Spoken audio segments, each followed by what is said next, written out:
നമ്മുടെ രാജ്യത്തിന്റെ ഭരണഘടനയെ അട്ടിമറിക്കാൻ കോൺഗ്രസ് പാർട്ടി വളരെ ആസൂത്രിതമായി എല്ലാ ഘട്ടങ്ങളിലും പരിശ്രമിക്കുന്നു.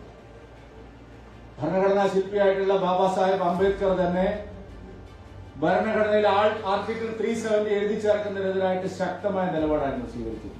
ഈ അർബൻ നക്സലുകളെയും രാജ്യദ്രോഹ ശക്തികളെയും കൊണ്ടുവിളിച്ച് തെരഞ്ഞെടുപ്പ് കമ്മീഷൻ, സുപ്രീം കോടതി, പാർലമെന്റ് തുടങ്ങിയ എല്ലാ സംവിധാനങ്ങളെയും ദുരുപയോഗം ചെയ്യുന്ന പാർട്ടിയായി കോൺഗ്രസ്.